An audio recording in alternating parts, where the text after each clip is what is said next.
নমস্কার বন্ধুরা, আপনাদের আরও একবার স্বাগত জানাই পাবলিক ভিউ কলকাতাতে। বন্ধুরা, এই ভিডিওটা সাধারণত আমি ম্যাচের পরের দিন সকাল 9টার সময় আপলোড করি। তো এই ভিডিওটা বানাতে একটু দেরি হয়ে গেল, কারণ জানেনই কলকাতায় প্রচণ্ড ঝড় বৃষ্টি হচ্ছে, ইলেকট্রিসিটি কাটস হচ্ছে, তাই ভিডিওটা বানাতে একটু লেট হলো।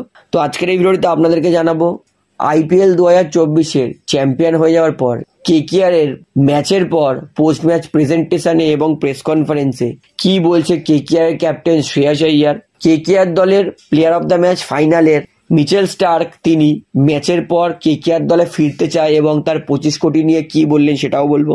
KKR এর হেড কোচ চন্দ্রকান্ত পণ্ডিত ম্যাচের পর তিনি কি বললেন এবং Sunil Narine most valuable player তিনি ম্যাচের পর কি বললেন সেটাই বলবো। তাই আশা করো ভিডিওটা শেষ পর্যন্ত দেখবেন। এবং ভিডিওটি শুরু করার আগে একটা ছোট্ট অনুরোধ করে রাখবো, যেহেতু এইখানে আপনারা খেলার সমস্ত রকম আপডেটস পেয়ে যাবেন, তাই অবশ্যই পাবলিক ভিউ কলকাতা চ্যানেলটিকে সাবস্ক্রাইব করে বেল আইকন প্রেস করে অল করে রাখবেন। তাহলে বন্ধুরা, সবার প্রথমে শুনুন কি বলছে KKR ক্যাপ্টেন শ্রেয়াস আইয়ার। শ্রেয়াস আইয়ার তাকে যখন জিজ্ঞেস করা হয়, শ্রেয়াস এই সিজনটা KKR দারুণ খেলেছে, সেরকমই ফিনিশটাও করেছে, তো ছেলেদের পারফরমেন্স নিয়ে কি বলবেন?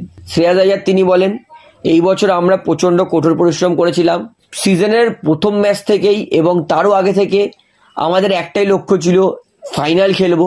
আমাদের ছেলেরা দুর্দান্ত খেলেছে, শুধু ব্যাটিং নয়, বোলিং নয়, ফিল্ডিং তিনটেতেই আমরা খুব ভালো খেলেছি এবং ফাইনালটাও আমরা কিন্তু খুবই সহজে জিতেছি।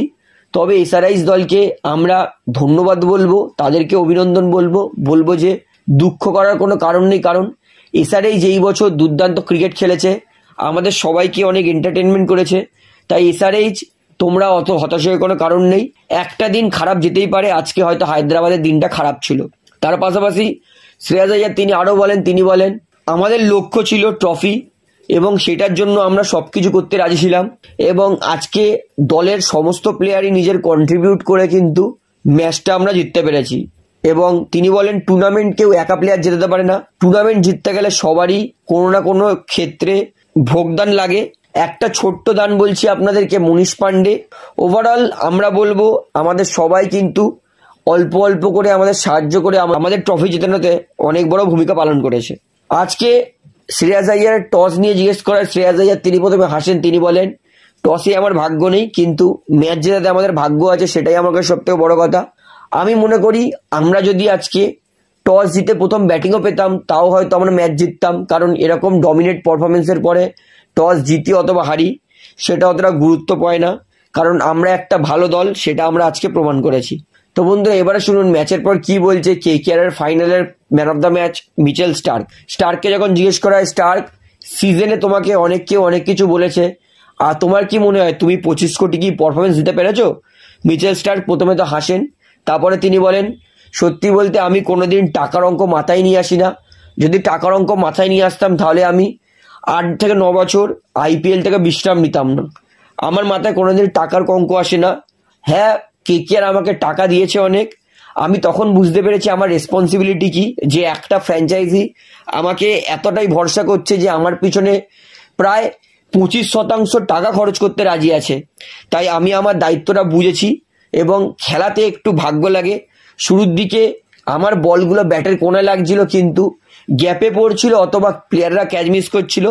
শেষের দিকে আমাদের সব কিছু ঠিকঠাক হয় এবং দলের জন্য গুরুত্বপূর্ণ ম্যাচে ভালো পারফরমেন্স করতে পেরে সত্যিই ভালো লাগছে।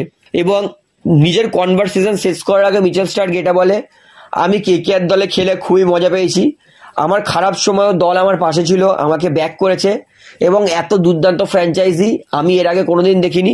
তাই আমি চেষ্টা করব এবং আমার ইচ্ছা থাকবে যেন আগামী বছর আমি আবার KKR এর পার্পেল অ্যান্ড গোল্ড জার্সিতে আবার ফিরতে পারি। তাহলে বন্ধুরা, স্টার্ক তিনি কিন্তু পরিষ্কার করে দিচ্ছেন যে তিনি KKR দলেরও আবার ফিরতে পারেন। তো বন্ধুরা, এবারে শুনুন কি বলছে most valuable player of the season Sunil Narine.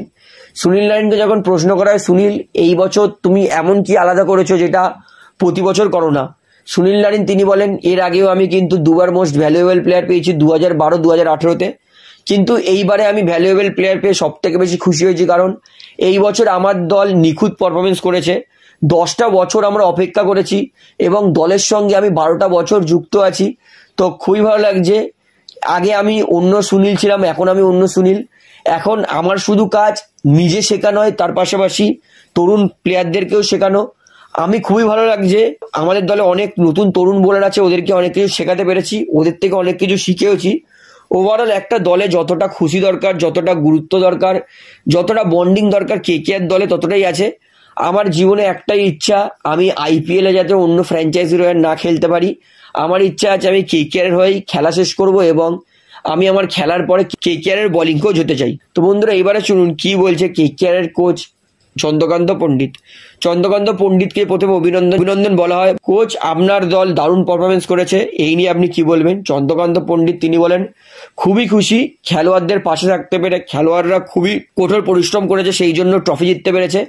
IPL যেখানে 10টা টিমই খুবই শক্তিশালী, সেইখানে টেবিলে 1 নম্বরে থাকা এবং সেইভাবে ট্রফি জেতা মোটেও অত সহজ ব্যাপার নয়। আমি কোনোদিন আমার খেলোয়াড়দেরকে মনে করাই না যে আমি কোচ, ওরা তো মাঝে মাঝে ভুলেই যায় যে আমি কোচ, আমার সঙ্গে এতটা ইয়ার্কি করে। তো আমার ভালো লাগছে যে দলের সঙ্গে এতটা মানাতে পেরে। আমি চাই কেকেআর দলে আমি যেন আরো বছর কাজ করতে চাই, কারণ এই ফ্র্যাঞ্চাইজিটা দারুণ, ম্যানেজমেন্ট দারুণ, পুরোপুরি আপনাকে স্বাধীনতা দেয়, কেউ কোচিং অথবা অন্য কিছুতে বেশি ইন্টারফেয়ার করে না। আমি এরকমই একটা দল চাই যেখানে আমার ওপর যাতে কেউ প্রেশার না করে। তো বন্ধুরা ফাইনাল জেতার পর কি বললো কেকেআর এর প্লেয়ার ও কোচ সেটা আমি আপনাদেরকে জানিয়ে দিলাম। তো আশা করি সমস্তটা আপনারা বুঝতে পেরেছেন। তো ভিডিওটা এখানে শেষ করছি। ভিডিওটি ভালো লাগলে অবশ্যই লাইক করুন, কমেন্ট করুন, শেয়ার করুন এবং বন্ধুরা চ্যানেলটি যারা নতুন আছেন সবাইকে একটা অনুরোধ করবো, তারা অবশ্যই পাবলিক ভিউ কলকাতা এই চ্যানেলটিকে সাবস্ক্রাইব করে বেল আইকন প্রেস করে অল করে রাখবেন। ধন্যবাদ।